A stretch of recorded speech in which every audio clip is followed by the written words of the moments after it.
asked this last week, or someone suggested melatonin. So a lot of people, they do well with melatonin. They suggest melatonin.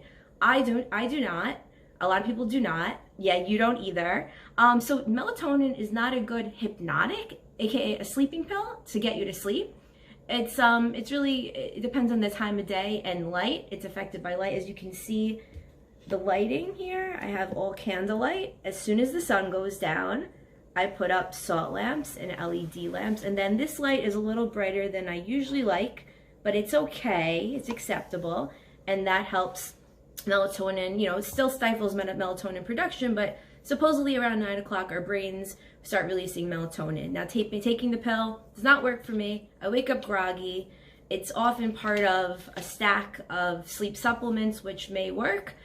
And if you wake up groggy, a quick tip, you look into the sunlight, and it helps to dissolve, just colloquially speaking, the melatonin, and helps alert with wakefulness, because melatonin's about wakefulness and circadian rhythms and light and dark. It's not really a knock you out type of thing. Benzodiazepines are. So if melatonin doesn't work for you, it's very common.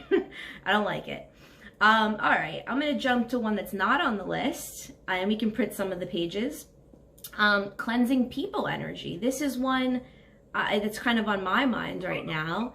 And I'm always about being careful with energy, but I've been extra strict this last week, and I notice it's really helping, because insomnia is not a time of day thing. Your whole entire day, your whole life, everything can trigger and affect your sleep and your wakefulness. So if something's stressing you out, perhaps you're going to have a hard time falling asleep, and people can drain us, or they can boost us. I don't think there's anything in the middle, because we can have people that we think are doing nothing, but think about this. If they're hanging around, they're taking up space that someone really awesome and uplifting could take, so they're actually holding you back. And that's a great point.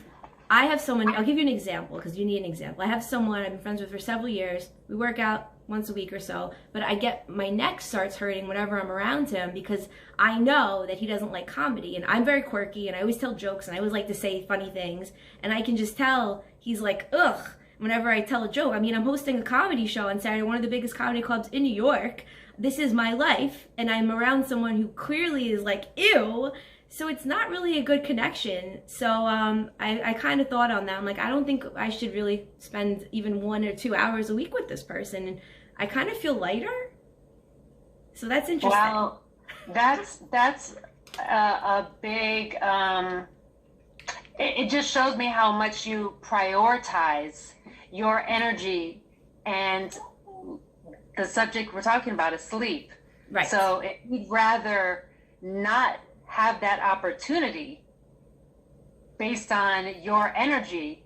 That's huge. That's a really good example. It just drains energy, simply put, to be around certain people where you have to really censor yourself or watch yourself, and you might even feel tight in the neck, the throat chakra, if you feel like you shouldn't say certain things. So that'll drain you and make you tired maybe during the day. And then perhaps what I've noticed, once that person leaves, or you leave that person, you might feel free and you get a burst of wakefulness, maybe at the wrong time. So monitor your people. Now we'll jump to the real list. That was just a little side note I got to get out of the way. I love it though. Thank you. Yeah, all right. I know you'd like that one. So avoiding naps longer than 30 minutes. Sometimes naps work. A lot of times you get a nap and you can't sleep at night. So if you can't sleep at night, perhaps just stop sleeping during the day.